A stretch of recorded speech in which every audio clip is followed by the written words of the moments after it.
Welcome back, everyone. Again, this is Chapter 1, Functions and Limits, Section 4. In this video, we're going to be focusing on tangent lines, instantaneous rate of change, and hopefully a little bit of an application here. So, okay, we want to be able to visualize, right, what are these things, tangent lines? I say this name, but what does it really mean? And then I want to be able to approximate the slope of this new line, this tangent line. Tangent line lines. Okay, whatever. Your version will be fixed, but I'll cross it out on mine.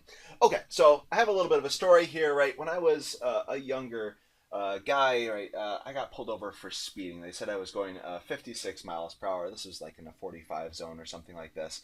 But they said, at this particular instant, they had clocked me at one point in time, going 56 miles per hour. And this brings up this idea, not of average rate of change, not what was my average velocity, but really at one specific time, right? And so a phrase that we're going to become kind of familiar with is this thing, this instantaneous rate of change. What was my velocity at an instant, right?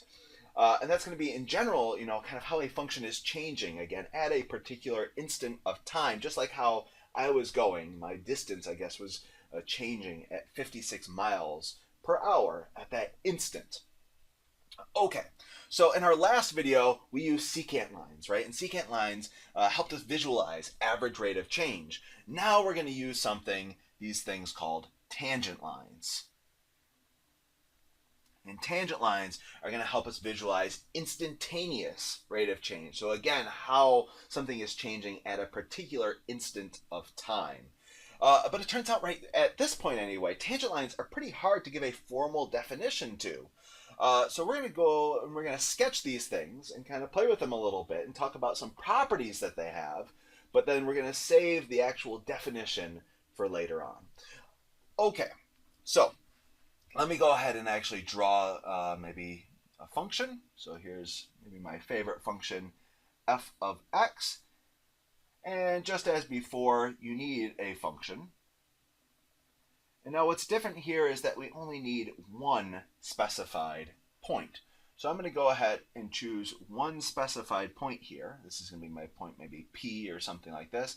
And I'm going to try to draw the tangent line that goes through this point. And so the tangent line, we go ahead and try to sketch it here. So the tangent line should actually contain this point. And some other properties that it has is that it just barely maybe skims or just barely touches this graph, right? And another kind of property that it has is that it's a line that's very close to the secant line. So it's close to a secant line through two very close points. Very close points. So actually you can imagine here, maybe I'll try to sketch it. If I was to draw a second point, Q, that was very close to this, and if I was to draw the secant line, maybe I already used purple, I'll use green, let's use pink. If I was to draw the secant line between these 2 points, it would be off, but maybe only by a little, right? It's very close to this point here. And again, kind of this is a static picture. It's maybe hard to visualize this, but this app, right? Again, this Desmos app, is really strong at actually being able to manipulate these things. So let's go back to this app here again.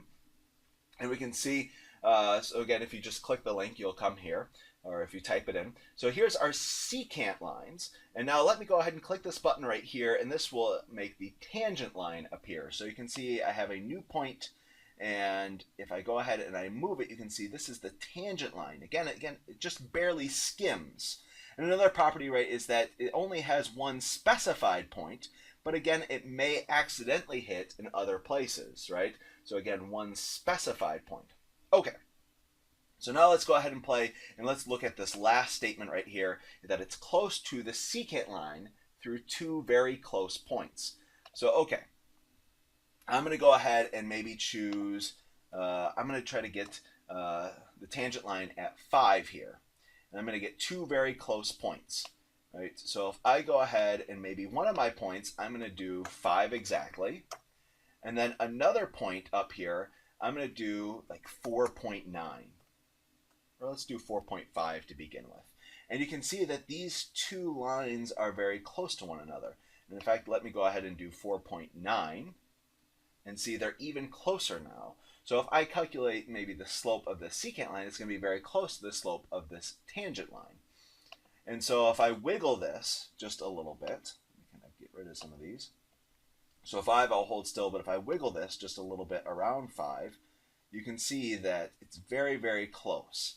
Now, if you let both of your points be 5, notice that this doesn't actually work, right? Both of your points being 5, you have 5 minus 5 in the denominator, so you're dividing by 0, and this is undefined. So it doesn't make sense for them to actually be equal to one another, but very, very close to one another, right? Very, very close. Okay, so that's kind of this last statement right here. It's a line that's close to the secant line through two very close points. Okay, now let's actually try to have, maybe a goal here. I'd like to use the Desmos site to help approximate the slope of the tangent line through x squared minus 3 at x equals 2. So x squared minus 3 at x equals 2. So let me go ahead back here, and now I'm going to choose a different function. So it's the function x squared minus 3. Oops, I forgot my f of x equals. Okay, and I'm interested around 2. So if I go ahead and I choose the tangent line at 2, there it is. That's what the tangent line is. And again, in this case, I want to approximate the slope of the tangent line. That's my goal here. Approximate the slope of the tangent line. Now, I purposely did not give that information to you, right? It doesn't say what the slope of this line is. It shows the picture, but it doesn't tell you what the slope is. This is the only place where you're getting slopes. So let's try to approximate this. So again, I'm going to let one of these values be 2, and I'm going to let another one be very close to 2, so like 1.9. So if I let x be 1.9, right, so these are very close, and you can see actually, I'll zoom in a little bit, the purple and the green line are very close to one another, right? They have almost the same slopes.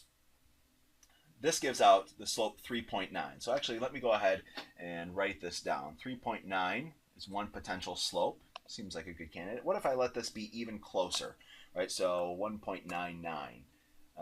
Okay, so 1.99, I get 3.99, right? So this seems to be getting closer and closer to 4, if I was to do a guess. What if I was to go on the other side, right? And it's very, very close to 2, but what if I was to do like 2.1, for instance, right? So these points are, again, very close to one another. I would get 4.1. So 4.1. And then how about if I did 2.01, right? So even closer. These points are very close indeed. I would get 4.01. So again, kind of, it's surrounding 4. Right? If it's a little bit bigger than 2, that other point, it's a little bit bigger than 4. If it's a little bit less than 2, then our slope's a little bit less than 4. So again, we're just trying to approximate this thing. I would say 4. Okay, this obviously, there's no really work to show. It's using this Desmos site to help us approximate this thing. Again, without a calculator, right, in this class, it's hard to get so much detail, right? So I'll talk a little bit here in a second how we can get around that. Okay, so really quick though, just as the slope of the secant line represents the average rate of change, the slope of the tangent line represents instantaneous rate of change. So average rate of change, instantaneous rate of change, right? The rate of change at an instant. All right, so yeah, like I just said, there's only so much we can do without a calculator in this course. So let's go ahead and see kind of an example here. So here's a nice physics example. A rock is thrown upward on the planet Mars, right? So we have an initial velocity. It's given at 10 meters per second. Height in meters, t seconds later, is well approximated by this function right here. So this is kind of our f function, right? But in this case, it's telling you something about a height, so they labeled it with an h. Okay. Find the average velocity on this time interval from 1 to 2. Okay, I should be able to do this, right? This is telling me out heights, right? It has meters as its units. And then we have t seconds, right? So meters per second, right? So I'm going to use this average rate of change thing to calculate out average velocity. So I'm going to go h of 2 minus h of 1 divided by 2 minus 1. And again, remember, these heights have units of meters. And these t values, right, this interval right here are t values, these have seconds. So this is going to be spitting out meters per second. This is indeed going to be a velocity, right? An average velocity, the average rate of change of distance, which will be an average velocity. Okay, h of 2, right? So the height at 2. Well, I can plug this in. I would get 20 minus 2 squared would be 4 times 2 would be 8. So that's going to be my h of 2. H of 1, that's going to be 10. And then minus 2 times 1 squared. There we go. And divided by 1. Okay. So let's see. 20 minus 8 is going to be 12. 10 minus 1 is going to be 9. So I get 3. And again, my units are meters per second. So on average, in this time interval from 1 to 2, this rock was traveling at 3 meters per second. Okay. Find the average velocity on the time interval from 0 to 1. Okay, I can do this. This is basically just a repeat. In fact, you may want to pause the video, try this on your own, and then I'll spoil the surprise here in just 2 seconds.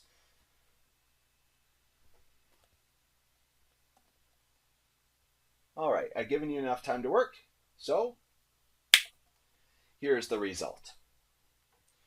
Again, h of 1 minus h of 0. Again, we're on a different time interval, divided by 1 minus 0. I evaluate this out, and I get 9 meters per second. So this was the average velocity on a different time interval, right? So, part C. Using parts A and B, I want to approximate the instantaneous velocity at t equals 1.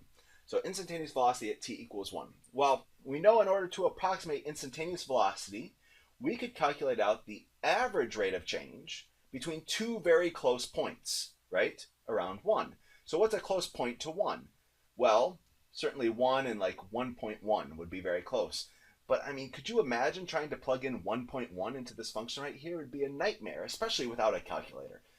Or, 1 and 1.01 would be even closer. But again, trying to plug that in, it's quite difficult, right? So this is saying use parts A and B. So a couple of points that are close to 1 would be 0 and would be 2.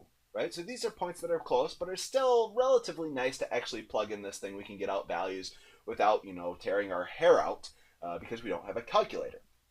So, okay, these are actually 2 approximations for the instantaneous velocity, right? It's over a pretty small interval, just 0 to 1, right? And just 1 to 2. So if I wanted to get an even better approximation using these 2 right here, maybe I could average these 2, right? So if I want an even better approximation, I would average them. So 3 plus 9 divided by 2, so just your standard way that you average numbers. So halfway in between 3 and 9, hopefully we realize is 6, right? So that should give us the answer there. And again, this is going to be in meters per second.